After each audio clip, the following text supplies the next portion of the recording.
有一樣嘢我都會有所擔憂，就係照顧自己都還可以，其實你照顧個新生命或者照顧一個有新生命喺裏邊嘅自己咧，係完全另一個議題嚟嘅。其實你食咩咧，用咩咧，要買咩咧，咁你個身體個變化，我跟住要搞啲咩？其實好多啲 preparations 㗎。而我咧除咗工作以外嘅呢啲 preparation 咧，全部係唔想做嘅。個生產啦、IVF 啦，或者再之前預備要 IVF，其實有好多 prep 嘅嘢，即係你 prep 咗好多嘢 ，prep 咗可能一嚿錢啦 ，prep 咗個心態啦，prep 咗之後成個過程啦 ，prep 埋可能有一啲 unexpected 嘅嘢會出現。安全起見咧，我就一到37週就話我嗰日朝早嚟做產檢，咁結果咧，其實喺做產檢前一晚咧，我test 血壓咧去到170。然後我唔敢喐啦，我第二日即刻就去做嗰個產檢啦。跟住醫生一睇，不如今日下晝我哋開刀啦咁樣。歡迎嚟到今次30加勸睇系啦，我係 Kiara。咁我哋上集咧其實有講咗 IVF 究竟係點樣做啦，咁同埋有個過程係點樣樣啦。咁我哋今集咧仍然請翻 Ronnie 嘅，講下我哋 IVF 之後，其實做咗一次 IVF 之後啦，咁嗰個只不過係一個開始嚟嘅啫。咁我哋就想傾下，咁做完之後，咁成個嘅流程啊，後面嘅生育啊，同埋有冇一啲保障啊、配套啊係點樣樣。咁啊，歡迎 Ronnie 你又再嚟啦。咁我想問下你啦 ，Ronnie，其實你今次即係上次講完咗，你做完 IVF 放咗入去之後啦，咁你有經歷10個月嘅懷孕期噶嘛？咁你其實呢一樣嘢咧，以你嘅認知啦，其實你嗰陣時個產檢同埋去做婦科檢查嘅時候，其實你嗰陣時個心態都係營營役役啊，小小心心啊，定係好似冇乜特別，即係好似普通懷孕咁樣，我懷孕咗咯，跟住之後我而家就做婦科檢查啦咁樣咧，即係定係我要好小心好 protect， 即係好要 protect 呢件事咁樣樣咧？我覺得係因為佢個產檢咧喺政府醫院，佢有一系列嘅東西要你做啦。咁而另一邊就係你自己私家都可以做噶嘛。咁其實我一早已經決定咗咧，我係會開刀嘅。咁所以咧有一啲嘅情況，我已經係點講咧 prep 咗，我一定會係私家不如睇揀咩醫生。咁然後喺公立醫院咧，我都會開 file 嘅。咁其實講一講點解，即係我都睇私家醫生，其實乜都處理到嘅，都喺公立醫院開 file 咧。就係如果喺整個懷孕過程裡面有啲 emergency 咧，好 likely 都會去咗公立醫院嗰度先噶嘛。咁如果你冇喺開個 file 咧，其實佢係由零開始去睇你嘅。所以咧就我必須有一個 record 喺度，等佢知呢個孕婦什麼狀況。咁同時間我自己喺私家做私家嘅嘢咯。即係其實其實嗰陣時完成咗話你驗孕完成咗之後，其實嗰個 IVF 就完結㗎咯喎。即係其實佢就去咗 next step 就變咗生育過程，咁就好似另一樣嘢。即係佢哋唔會 follow up 嘅。佢有嘅，佢咧擺完入去之後啦，咁佢咪話喺某一天要驗孕，話俾佢聽是否成功咁樣噶嘛。咁我驗完之後 update 佢，我成功咗啦咁樣啦。跟住咧佢咧就會俾一個 date 嚟，嗰個 date 大概係叫做6週嘅時間啦。因為之後你知嗰個胚胎成長就用週數去計噶嘛，就係第6週咧要翻去瑪麗度照，佢睇下有冇心跳。其實呢個就係第一個你會覺得有啲緊張嘅位置，因為佢喺裡面，你唔會感受到佢喺裡面噶嘛最初。咁咧就係要靠呢一樣嘢去望，咦佢去睇下有冇心跳，有心跳就先可以再去下面個 step 嘅。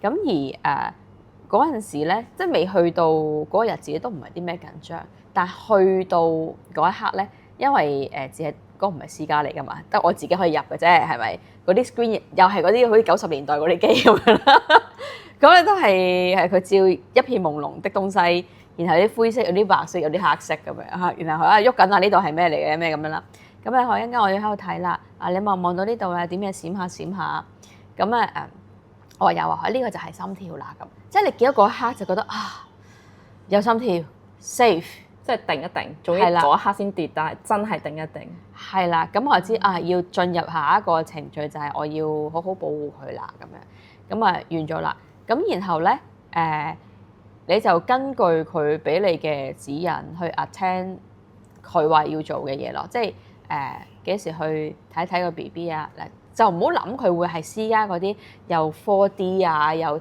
聽好多心跳啊，乜都睇好清楚，嗰啲係私家做嘅嘢嚟嘅。公立醫院最重要嘅就係 make sure 孕婦同 BB 都安全健康，佢做一啲係必要性嘅檢查嚟嘅。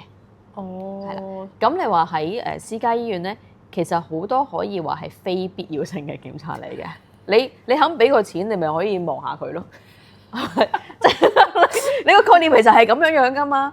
佢係捽啲lubricant 喺度，跟住嘟超聲波，嗱呢個手腳啱啊，係啦。你上網其實俾千幾蚊，幾時都望到佢嘅，醫生得閒。咁所以其實你係兩邊同時都有，咁但係 which is 公立就少之又少啦，佢嘅 service 即係比較必要性咯，必要性咯。但係你就照樣有私家去做。咁你開刀嗰下都係揀私家醫院，定係你去翻公立醫院咧？公立就冇得俾你揀開刀。咁喺呢個懷孕嘅層面咧，或者我講下點樣揀開刀啦。因為喺成個懷孕過程，我已經覺得好多 uncertainty 啦。咁當然你到最後嗰刻就係正常就作動，跟住就去醫院嗰度就生產。無論私家定公立，你都係呢個過程噶啦。咁但係我就唔想經歷呢個過程。因為你話作動啦，哇好緊張啊，跟住有呢樣嗰樣，跟住你又要將來又 call 醫生，跟住就又要等喎，因為你係有預產期啫嘛，可以前咗可以早咗，即係咁樣係好影響我 schedule， 我覺得。哦，係啦，咁而我就好唔安心啦。咁我覺得，如果係我安排咗開刀，我就知係邊年邊月邊日開刀，啲嘢我就係咁安排。唯一一個 uncertainty 就係佢有機會可能做咗出嚟咯，係咪？即係都一個呢個 uncertainty 啫，係咪？咁同埋生產嘅過程啦。咁當然喺自然分娩有好多唔同嘅好處啦。咁而但係淨係痛啦，唔知點啦，好攣氣嘅呢一個感覺咧，我就不太喜歡。即係你唔想刻意經歷呢件事，係不需要啦。OK，即係除非佢早咗，就真係要經歷啦。留俾有感受嘅朋友去感受，係啊，即係有啲經歷。如果我可以選擇，原來可以唔經歷嗰個嘅，咁就唔好啦。哦，咁因為兩種唔同嘅經驗啦。因為自然分娩就係可能好順利嘅。我有朋友就係成日都坐瑜伽波啊，做運動嗰啲，15分鐘好快，仲快過開刀出咗嚟啦。咁有一啲就係由佢開始陣痛到嘗試生產，跟住原來嘗試生產係唔 work 啦，到最後都要開刀，都有噶嘛。咁就係我唔想有呢個 uncertainty 啊。如果你話俾我聽，自然分娩就係陣痛，跟住痛2-3個鐘，然後佢就會順利出嚟啦。咁我又可能想試下。即係有個 mindset 大概，但係因為佢個 range 太闊，即係佢個自然分娩個 range 係可以好闊，所以你就我都想即係我有個預測嘅預計先咁樣。係啦，即係你因為你開刀，我就揀開刀，咁醫生就攞 BB 出嚟，咁縫翻個傷口，然後我就休養 BB，又有姑娘去照顧咁樣，咁我就最簡單。哦，咁去翻你懷孕嘅過程先。其實你懷孕過程我都有聽到你嗰陣係刻意將自己嘅 schedule 吞慢啲嘅，都有。係好刻意。即係我認識你嘅時候，你都有刻意吞慢少少，同埋你有刻意地特登做好多 protections 嘅嘢。分享下你做咗啲乜嘢咧？如果喺做IVF 之前啦，咁我係有買一個孕科保障嘅，因為我自己平時係有買高端醫療咁但係我買到墊底費最高嘅版本啦。本身公司有 group medical 啦，我自己都有啲簡單嘅 medical。咁我買嗰個墊底費，跟住再加埋個孕科保障。咁點解買咧？其實如果咧係普通嘅自然懷孕咧，未必會買，因為都會諗，哎呀，如果我懷孕到就話抵啫，懷孕唔到其實白俾喎，嗰個保費都唔平噶嘛。咁但係我會做 IVF， 我梗係當然希望佢成功啦。咁然後我就買咗，咁佢個生效就係as long as 你個 baby 喺呢個保單生效後9個月後出世，咁其實就受保啦。咁佢 claim 咩就係 claim 中間我嘅產檢全數 claim，我開刀嘅費用去 claim，總之佢 turn out claim 嘅上限係79,000幾，我就當8萬蚊啦。咁而所以我嗰陣時已經預咗我會去開刀，我會係私家。如果我中嘅我就用得着啦。咁我心態就唔係攞嚟賺錢嘅，即係唔係希望我買1年跟住我 claim 爆佢，跟住我中咗賺幾萬，咁唔係嘅。我係諗其實有一個 protection 喺度，就算無論是開心事還是有機會中間有啲唔開心事，我都叫將個風險轉介咗出去啦。第二咧，我都係當儲錢啫，即係我嗰陣時計過，如果我真係要個成本高過我攞到嘅咧，就係我3年都未懷孕，係啦。咁如果我3年內都係 OK 嘅，咁即係平手啫，我就當係自己儲錢落銀行咯。不過有一個咧喜出望外嘅感覺咧，就係當我真係有咗 BB 啦，咁我做產檢啦，咁其實產檢每次都千幾蚊㗎嘛，千幾2000啦，專科嚟㗎嘛，佢係專科有專科嘅價咯。咁你都會覺得哎呀又碌咗張卡啦，哎呀咁但係咧有呢個 coverage 咗嘅好處咧就係、一完咗 OK 影相 claim， 跟住個零禮拜收翻錢，好嘢，即係你覺得好似即係你唔感覺有好多錢出咗街㗎，係啦，但係咁咯。咁到最後當然開刀嗰個價錢都會係因人而異啦，因為你揀咩醫院、咩醫生，有冇啲咩 emergency， 咁你開刀可以由5萬到30萬都有機會係噶嘛。咁所以呢個都要 sponsor 到好一部分咯。咁但係當初你嗰陣你自己除咗呢一隻 protection， 你平時個人護理咧，即係個人嘅狀態啊，你嘅 schedule 啊，或者可能你嗰陣時都聽到你工作啦，咁你點樣刻意安排？工作就係第一，我啱啱知道自己有咗 BB 嘅時候啦，我就頭個1-2個星期，我真係屋企嗰度係靜靜地過活啦，因為都多謝咗 Covid 嗰段 period 有呢個 Zoom 啊，在家工作啊呢啲嘅 pattern 可以 develop 咗出嚟，咁我咪就係在家工作咯。咁但係你知咧我哋華人社會就有小氣嘅一個説法嘅咁樣。咁我亦都真係，我覺得 instead of 小氣咧，而係我唔想講一個好消息出嚟，但中間有任何變卦咧，令大家都關心你，即係唔係話大家嘅關心係唔好，而係有時候如果真係有咩唔開心嘅事情發生，大家對我嘅關心可能係一種壓力，我就唔想有呢個，我寧願就係好穩定啦，我就同大家講咁樣。咁所以咧，其實頭3個月都真係得好少人去知道。我諗係我先生啦，跟住就係我細佬啦，然後就係我老細，因為佢要包庇我噶嘛，佢都要保護我噶嘛，佢即係佢唔出嚟啦，佢可能係咯，我係有啲嘢我可能因為即係好大嘅 difference。通常我喺公司好多活動我都會出現，或者好多要 show up 嘅場面我都會喺度。如果突然間我完全唔出現喎，咁有啲人就會覺得咁怪嘅，佢係咪諗住即係跳槽啊？可能有啲咁諗法啦。第二就可能諗佢會唔會咩唔舒服啊？即係我亦都唔想製造任何嘅呢東西。咁我總之我情況就係咁啦。但有啲咩咧，你就幫我搞掂啦。咁係啦。咁我話呢個狀況會維持2至3個月啦。等佢穩定之後，咁大家都知咩事啦。咁而我細佬就係我平時都會每個禮拜都翻去我媽媽屋企食飯㗎嘛，即係探佢。有時可能我未必翻得咁密，或者有啲擔抬要幫屋企嘅嘢，我未必做到啦。咁就變咗係可能要阿 brother 幫手啦，係啦。咁即係呢啲嘅照應我係安排咗嘅。咁而自己嘅出入咧，我係就避免搭公共交通工具，即係唔係話呢樣嘢唔好，定係話搞咩 luxury 嘅生活嗰啲嘢。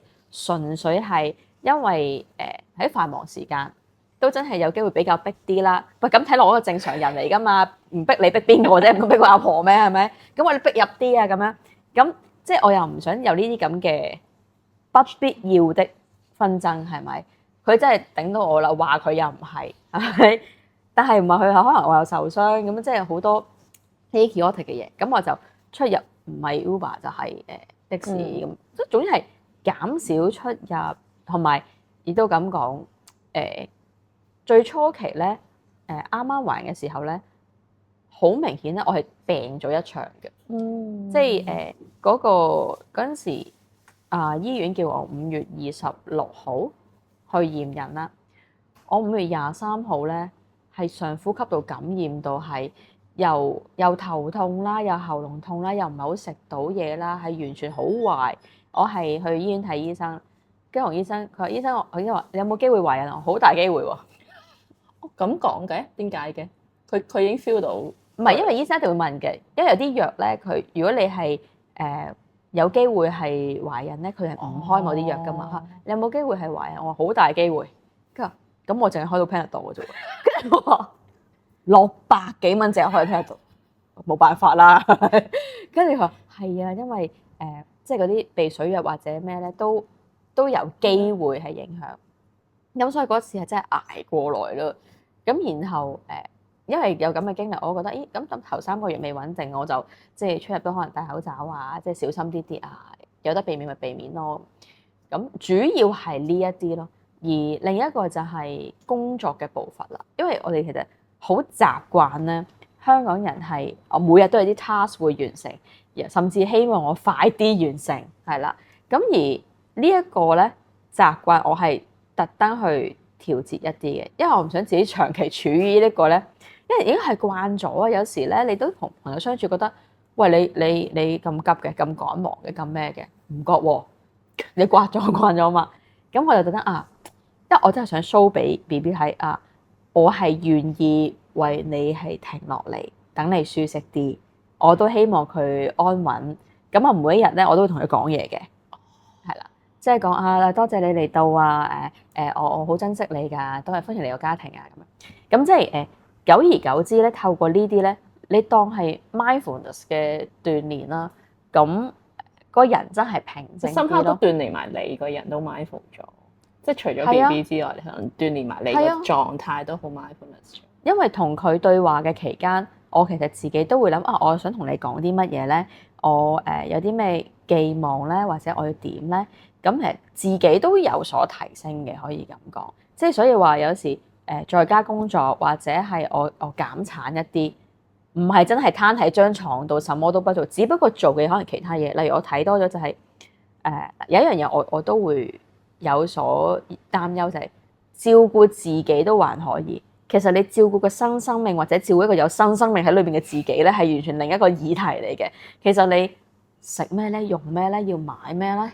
咁你個身體個變化，我跟住要搞啲咩？其實好多啲 preparations 㗎，而我咧除咗工作以外嘅呢啲 preparation 咧，全部係唔想做嘅。因為又 back to 頭先嗰樣嘢，我又唔想其他朋友過分關心住，因為我知如果一講咧，大家都會為我好開心。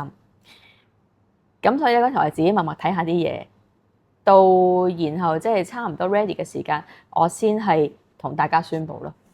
係啦，咁所以其實係咪我連我 parents 都冇講嘅，主要原因就係我覺得大家會為呢個喜訊而感到好開心。隨之而來咧，亦都會擔心。即係始終年紀唔細啦嘛，係就算係我先生，佢即係我俾中咗喎，因為我用嗰支係寫英文嗰啲，唔係好勁啊，2支嘅，即係有公仔嘅，有一支寫字嘅，有中咗啊！佢話佢個樣係咁嘅，即係佢唔係係啊，佢唔係一個咧話哇 yes 即係感動流涕啊，好似外國人隨之而來已經係一種好多謹慎嘅嘢出現啦。即係我見到佢係咁嘅反應嘅，然後我發現佢最初個3個月係好緊張，好 tense，即係未為呢件事開心。咁我就知道係啦，大家都要啲時間去適應呢個頻率。咁慢慢即係我哋再講翻開就係話其實開頭嘅真係開心咗一下，然後就係有一啲未來嘅顧慮，然後真係所有安定下。我覺得佢最擔心嘅就係我嘅健康，係啦，其他嘢都唔重要，係安全性同健康。咁然後到有心跳啦，到真係12週又完成啦，到第一個，我覺得成個過程裡面咧第一個就要小心跳啦，第二個係嗰個 T21嘅測試啦。咁有啲人係做另外一款啦，跟住第三個就係照結構啦。即係當呢啲都kind of 都定落嚟咧，就真係個心神會定啲啦咁樣。如果唔係你即係哇，你個一係 OK，哎呀二又 O 唔 OK 咧，三又 O 唔 OK 咧，係呢啲位置咯。好彩其實你嗰陣時已經做咗好多 preparation，即係個心裏面做咗 preparations 啊，跟住同 BB 傾偈嗰啲 mindfulness，令自己都定啲啦。咁而再加埋你又有買咗一個保障俾自己個人，就更加荷包都定啲啦。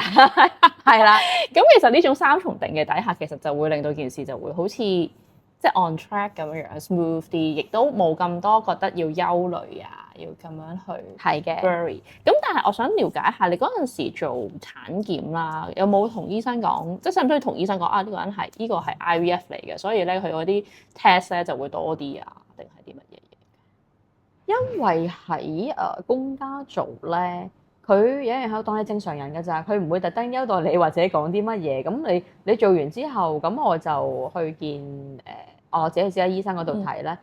我會同佢講咯，但佢亦都冇因為呢個係 IVF 定係自然而去做多咩或者做少咩嘅。即係冇刻意加多減少嘅。冇嘅，冇嘅。嗱，我知道如果咧喺私家度做 IVF 咧，有機會你係擺完落去，佢會有一啲 supplement 係俾孕婦準孕婦啦去食嘅。喺公家係冇㗎。嗰陣時咧喺公家咧，佢好搞笑㗎。佢完咗之後問我，有一個 program 咧，我哋想做少少數據測試，就係咧而家會俾一樽嘢你食嘅。裡面咧可能係嗰一隻 supplement，可能係純粹係 nothing 嚟嘅，但係你食嗰啲係 nothing 嚟嘅。咁你咧係唔會知道係咩嚟嘅？你參唔參加呢個測試？咁我就諗，一係食 nothing，一係食咗 supplement，咁咪試下咯。咁去到最後咧，我都唔知係咩嚟。即係你冇好 worry 啊？究竟佢俾啲咩我咧咁樣嘅？即係你冇呢種憂慮，完全冇。即係是但啦 ，free flow 咯，佢俾應該都安全㗎啦，就得㗎啦咁。佢話一係 supplement，一係 nothing 啊嘛，是但啦。我覺得每日吸嘅污濁嘅空氣，仲應該有害過嗰粒 nothing，咁是但啦。咁我想問你呢個懷孕嘅過程啦，其實係咪 so far 都叫順利，定係有啲都有啲 hiccup 嘅？有啲係咯，即係我覺得如果即係成個懷孕過程係叫做好順利咧，嗰個當然係一個好大嘅福氣啦。咁而點樣為之叫唔順利咧？我覺得好在乎第一自己個心點睇嗰件事啦，第二就係即係科學上嚟講嗰件事係點啦。咁係一齊，我覺得都安好啦，即係佢啲 test pass 晒啦，我又有一個好好嘅醫生去跟進啦，啲朋友好 supportive 啦。咁係中段大家啲孕婦都遇到咯，就係我由4-5個月度開始咧，其實可能嗰個盆骨又變大啦，唔知點搞啦。總之行每一步都要俾雷劈咁嘅，個恥骨下面個位，即係痛咯，唔舒適咯。但係你又唔能夠行到好騎呢噶嘛，咁有時要就住嘅。咁但係呢個都係叫做懷孕嘅正常咯，因為有啲人有啲人冇咁樣。咁反而係真係有一啲較為唔舒適嘅後期啦，超級水腫啦，隻腳係去到一個層面係好似吹脹咗個洗碗手套嗰隻 feel 咧。咁我有時用匙羹篤落去咧，佢係好耐都唔會起翻嘅嗰個位，會白色咗咁樣，就真係水腫。咁我問醫生，醫生係點樣舒緩呢樣嘢？因為最初咧，我覺得少少水腫就去按摩下，有舒緩嘅即時，但係2個鐘後就打回原形啦。醫生話：生咗出嚟就解決咗。話大佬，仲有幾個月喎？係啦，我話生咗出嚟解決，即係仲有成幾個月。佢話係啊，好多孕婦都係咁嘅，可能做少少舒緩嘅運動啊，喐下佢啊咁樣啦。因為即係始終你就係有一嚿嘢喺中間擋住咗嗰個循環。咁但係去到最後咧，其實一切安好。第35週咧，35週做產檢咧，醫生咧見到我係佢每一次咧會 check 就會 check 血壓，佢會有張紙俾你 check 下有冇蛋白尿，跟住就去睇下 BB 啊咁樣。嗰次嗰張試紙個顏色咧，同之前嗰啲嘅顏色唔同咧，我心面覺得瀨嘢啦，點解顏色唔同？係咪錯鬼咗啊？跟住咧，我一見到個護士攞翻嗰張紙咧，佢話量一量血壓啊咁樣，我血壓都係高嘅，我嗰次係去到140度啦。跟住咧，醫生就話：咦，想同你做多個 test 喎，因為咧，如果係高血壓再加埋蛋白尿咧，好 likely 就係一個叫妊娠毒血症。咁簡單啲嘅理解就係喺嗰個胎盤喺個胎度咧，有一啲不太好的物質釋放咗出嚟去你嘅身體，引致有呢一個變化。咁咧係話呢一種咧嚴重嘅狀況咧，就係個孕婦會突然間好暈啦，睇唔到嘢啦，即係好差嘅狀況嚟嘅。咁佢就話嗱，因為有啲人好早期會發現咧，佢就有機會要食薄血藥啊，所以去控制呢件事。咁我就真係後期啲，因為如果小朋友佢係37週出世，都叫做足月出世啊嘛。咁嗰陣時我係本身約咗開刀係38週6日左右開刀嘅，然後咧醫生話嗱，我哋試一試呢2個禮拜咧，你每日早午晚都量個血壓。如果咧佢持續多過4個鐘頭都係即係喺臨界點啦，即係140左右咧，你要即刻打電話俾我，咁佢就隨時 ready 係要開刀㗎啦，係啦。佢話即係唔好等到咧你覺得有症狀先即係打嚟，因為有症狀嗰時係搞唔掂㗎啦。咁佢就話哦咁啊，咁所以嗰2個禮拜咧，我又係完全減產啦。咁我就盡量即係小心翼翼啦，冇咁多嘢啦。咁其實嗰2個禮拜都真係咧 keep 住喺一個比較高血壓水平，但係我完全唔覺㗎，即係我只係冇覺得暈啊，一啲感覺到正常到不得了，食得行得瞓得係咪？瞓都瞓得唔係幾好啊，太大。最後我係坐喺度瞓覺嘅有時。咁跟住到安全起見咧，我就一到37週就話我嗰日朝早嚟做產檢。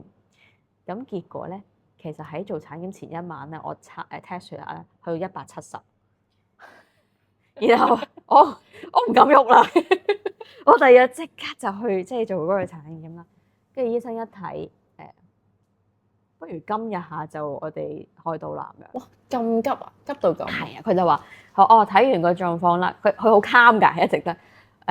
我睇個狀況，咁想同你商量一下啦。如果可以嘅話，即係我哋今日晏晝開刀，就早啲 BB 出嚟啦。因為今日都足月啦，係咪已經？咁其實佢咁講得已經係㗎啦。我自己都知啦，170，咁唔通我仲特登去 risk 落去咩？係咪？咁所以即係可以分享嘅係，有時候有啲人就開刀為咗擇日，有係啦。其實小朋友真係會根據佢嘅意願幾時去出嚟。咁當你話喂，如果你到最後都係開刀啊，即係到呢個緊急嘅情況咧，其實唔係到我揀幾多點啊，因為醫院要有手術室，你個醫生要得閒，跟住仲要即係可能你想有家人陪伴或者 whatever，佢都要喺度。咁咁啱嗰個就係天時地利人和，佢可以約到即日嘅晏晝時段。咁所以咧我就係朝早產檢完翻屋企梳洗下。就執到包，係啦，就去啦。咁因為我揀醫院都近屋企嘅，咁所以就簡單啲。咁然後就入去，好快㗎。朝早11點產檢，然後下晝，咁就出咗嚟啦。哦，咁但係你呢個緊急開刀同你心裏面嗰個時間點爭大概2個禮拜？2個禮拜，2個禮拜。但係你嗰個時間點當初想要嗰個時間點係有冇原因㗎？定係擇咗嘢？擇咗。咁但係其實原來人算不如天算，就阿 BB 就係唔傾向擇咗呢個。係啦，嗱咁其實咧又好搞笑嘅，呢又講下其他嘅小廢話啦。但係呢個小廢話亦都有好多人可能想知道。咁就係咧爸爸媽媽可能咧揀咗一個日子啦，你會揀日子就可能揀得埋個時辰㗎啦嘛，呢叫時辰八字嘅嘢嘛。咁但係呢一個叫做你私家醫院開刀個世界咧。每一樣嘢都係金錢可以說了算嘅嘢嚟嘅。咁例如你揀個日子，嗱你揀日子開刀咧係唔需要點樣加錢嘅喺醫生嘅角度。咁但係咧，如果你要揀時辰咧，咁就要加個咯喎，因為你係就 block 咗個醫生可以做嘢嗰個時間啊嘛。咁佢要 allocate 咗俾你，佢就要其他病人要 rearrange 啦。第二啦，如果嗰個咧係公眾假期或者係週末咧，醫院又可能會貴啲啦，係啦。咁然後咧。仲有喎，如果你本身揀咗嗰個時辰，跟住咧你要改嘅話咧，其實有另外再收費嘅喎。咁所以如果我嗰時諗，喂，如果我擇晒真係時辰八字咁佢咧本身已經係接近收多1倍嘅價錢㗎啦。咁多啊？差唔多嘅。如果嗰個差唔多係，跟住，但如果萬一係唔係嗰度咧，其實我要趕時間又再多嚿錢，我計下喂唔掂當喎，生多個都得喎咁樣。跟住所以嗰陣時咧，到最後我決定咧，我就淨係揀咗嗰一日。咁嗰個時間咧，我就同護士講，可唔可以盡量安排到喺嗰個位置咁樣？咁我都知，通常醫院喺我本身想要嗰個時間個 range 咧，唔係咁多人嘅啫。咁但係佢真係自己揀咗咯。咁但係你呢個叫做緊急手術啦，其實佢同你當初嗰個價錢有冇分別，定係要再 on top 加㗎？梗係按托加啦。佢咧本身咧，我預計埋單可能係12萬左右，我估計係。咁啊，跟住咧，因為我緊急用手術室啦，咁啊嗰個交1萬啫。咁然後咧，再加埋，因為你醫生同埋麻醉師佢哋 pair up 噶嘛，咁佢哋多咗亦都會高咗啦費用。咁然後因為住得比較舒適咧。我到最後自己加錢就住多1萬嘅，因為即係我咁睇，其實因為我一返屋企我就要開始係坐月啊，有個新生命嘅時間啊，咁我覺得可能我需要多啲 me time，因為喺醫院好正㗎，你瞓喺度，跟住咧要睇個 BB 啊，都撳個掣，護士姐姐可唔可以拎佢過嚟幫我睇下咁OK，跟住咧。想餵奶就話唔餵就護士姐拎翻佢走咁樣。有朋友嚟 hello，哇好舒服啊，係啦。跟住然後我覺得我想要多呢個時間1日，咁所以我就加多1日。咁加多1日，自然就可能房費又加多，即係阿小姐佢嗰個 BB 房費又加多。咁然後醫生必須要你過嚟巡嘅，咁又加多少少咁樣咯。咁所以到最後埋單埋16萬幾咯。係，咁所以我會計，如果真係要去私家醫院做呢件事咧，就預鬆一啲嘅 budget 啦，因為佢有可能有一啲係不像預期嘅事情有機會發生嘅，好似我咁，我會突然間有機會早咗要去啦。第二咧，BB 嗰陣時咧，一出世咧，你 BB 黃冚冚嘅。咁佢要不斷去食奶奶有 poop 先可以排走嗰啲黃噶嘛。咁呢個黃疸指數其實醫生佢都好注重嘅。咁佢有講咧，其實 BB 到第3、4日度咧，黃疸有少少高，佢建議照燈。咁照燈呢件事咧係按半日收1個錢，咁一日就收2 part 錢咁樣嘅。咁佢就唔會立亂叫你照嘅，有需要先做。咁BB 係有做呢個動作嘅。咁所以呢啲其實都會係喺你個 package、你個醫生以外額外嘅 costing 咯。咁而啲 costing 咧亦都分和，你普通房、半私家房、私家房，同一件事嘅價錢係會略有不同噶嘛。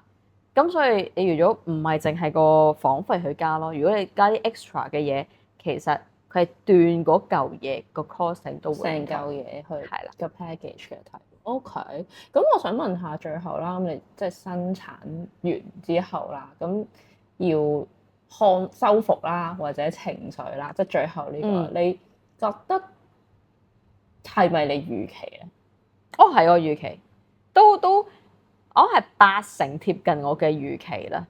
因為我都幾了解自己，我係希望喺呢一個人生比較大嘅 project 裏面咧，可以喺有一個 enjoyment 喺裏面，同埋因為我真係喺朋友間之中比較遲去生小朋友，咁所以有時聽到佢嘅經歷，咁樣，有啲我想避免嘅，我就早啲去避免咗。即係譬如中間又要執，好多時就係有啲嘢拿手唔成勢，你想用又冇嗰啲嘛。所以我揾一啲咧非常可信嘅朋友，即係我啲朋友非常之可信，有晒 Excel 要買啲咩我就跟住，好勁嘅啲 Excel 咧係。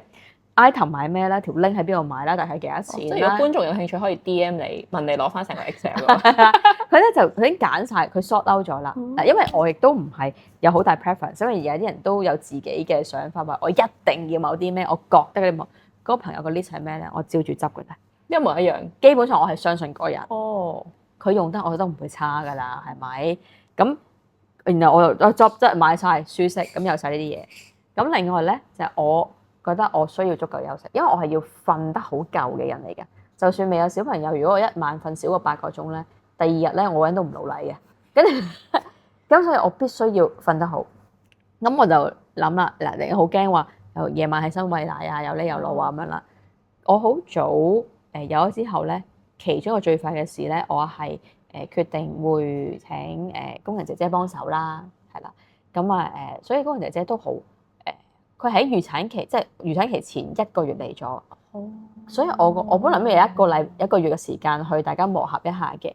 咁然後咧咁好彩咧，阿 BB 早咗2個禮拜，佢又咁啱嚟咗2個禮拜，所以都未至於話即係打手唔成勢。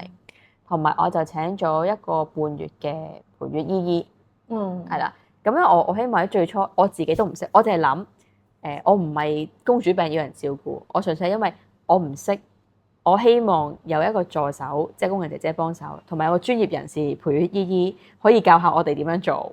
咁係啦。咁點解唔係長輩們咧？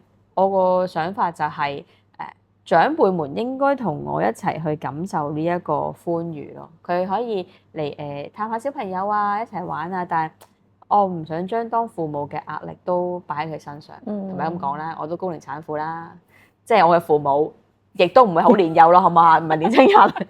即係有陣時你照顧小朋友可能佢哋整親，唔係個小朋友整親，係可能長輩們整親，我又會唔好意思，係啦。即係佢個崗位最啱就係做翻玩，係啦，同個孫去溝通嘅位置，咁啊大家都舒適咯。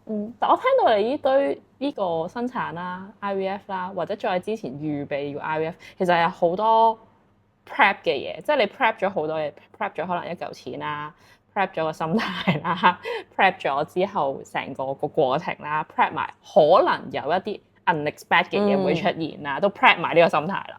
咁所以我就覺得成件事就係、你都係好，我嗰時識你聽你講，你好似好冇嘢，好穩定。係啊，係咁啊，冇乜嘢啊，都係咁啫嘛，咁樣。係咯，有即係去到最後期唯有要瞓床一段時間我都聽過，即係可能2個禮拜度就係話因為要出嚟，咁啱有少少症狀咁樣。但係你都講到係好似好冇嘢咁樣嘅，冇事啊，好小事啫嘛，嗰啲咁樣咧。因為你已經做咗你最可以做嘅嘢啦，再過分嘅憂慮其實係令件事情惡化，同埋沒有幫助的。咁我覺得整個過程我係睇好少資訊嘅。係點解會？即係我唔係話唔睇，我淨係睇需要睇，要有認知嘅，其實係需要知道嘅。即係你唔係瘋狂 research，因為啲媽媽即係預備嘅時候係瘋狂 research。我好中意呢啲媽媽，我會向佢哋討教，但我絕對唔係。係啦，因為我覺得，咦，你有興趣呢件事，你想做 research，你好上心，咁然後佢會因應自己嘅所需去篩選啲啱自己嘅嘢。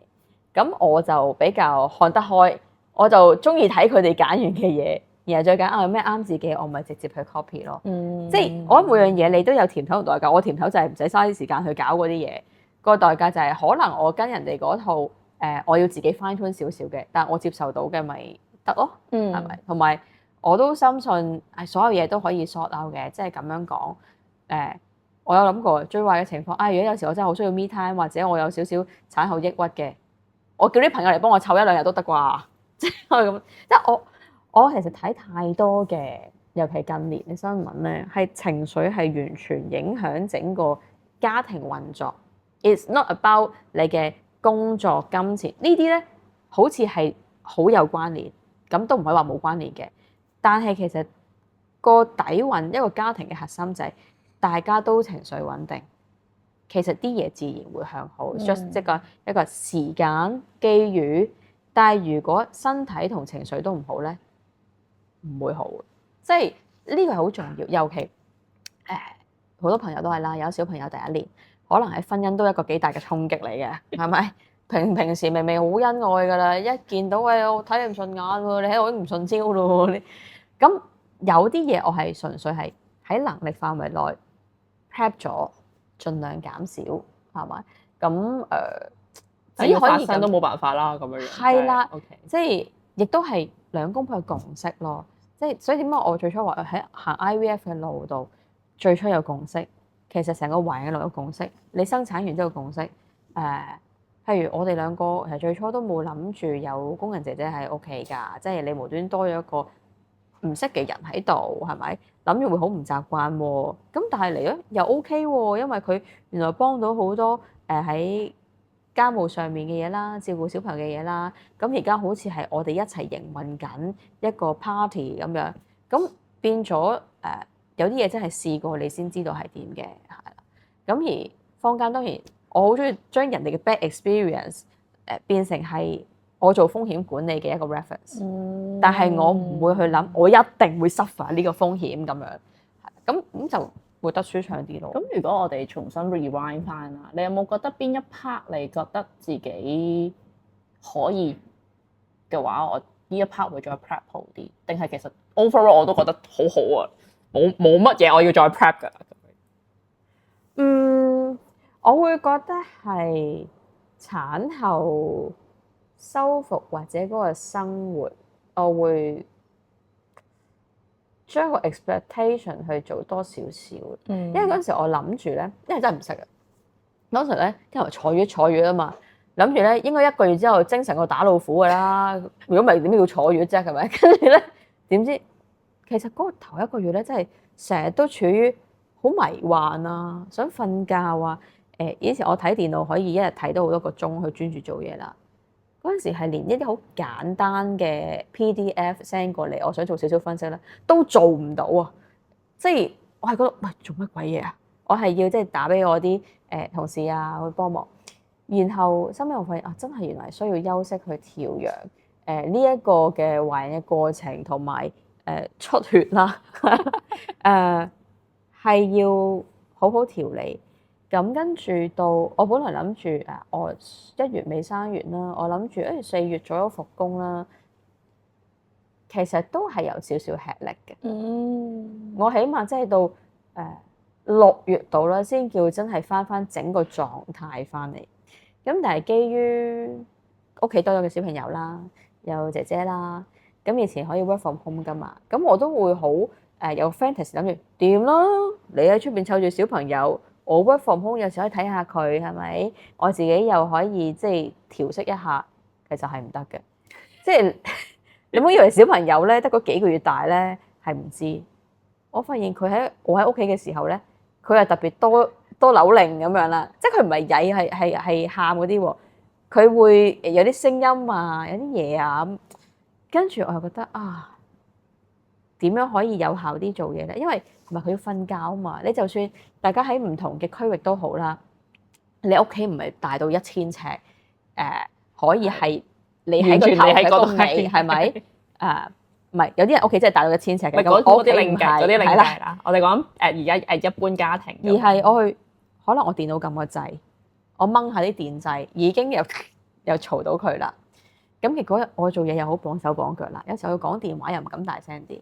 咁 turn out 我係用長咗時間去梳理，我係自己到最後租咗一個私人地方，我直頭將整個書房、整個同任何工作或者任何有關完全搬晒過去。咁有呢一個咁樣嘅arrangement 之後咧，嗱我就覺得如意咗好多啦，因為係區分咗咧，我翻到屋企我真係家庭生活啦。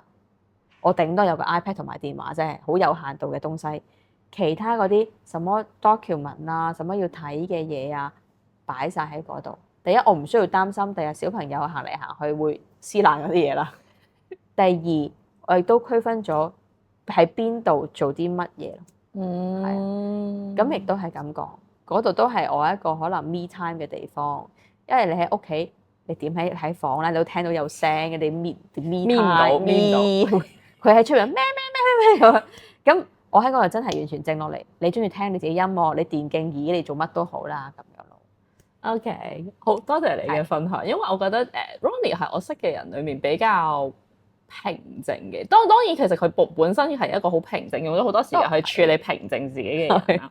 咁但係其實喺佢呢一個懷孕嘅過程啦，到生育啦，到我都聽到好多唔同嘅 story， 所以我會覺得好值得去分享俾唔同嘅人聽。同埋其實呢一種 prep， 我覺得係除咗係保障之外，你係令到個人定啲，而個定啲嗰下其實就係令到成件事都會比較 smooth 啲。即係儘管有事再發生，有啲咩 unexpected 嘅事，其實你可能個腦已經大概 run 過一次，大概我預計咗會係咁，大概可能咁嘅情況我會點樣做。咁呢一樣嘢，我覺得觀眾啊，或者可能睇緊呢片嘅你哋，其實可能係一個好好嘅契機去了解下呢一樣嘢。咁如果你頭先講話想了解阿 Ronnie 佢可能嘅一啲IVF 之後嘅過程啊，或者 IVF 嘅時候嘅過程啊，甚至乎可能想要攞佢個 list 啊嗰啲咧，有興趣揾翻出嚟先，可以 DM 佢嘅。咁我會擺佢個 IG 喺樓下啦。咁今集咧，我哋其實純粹想講 IVF， 其實或者講緊生育啦，其實唔係一個單單嘅個人或者醫療嘅決定啦，亦都係關乎於金錢啦、家庭啦、身體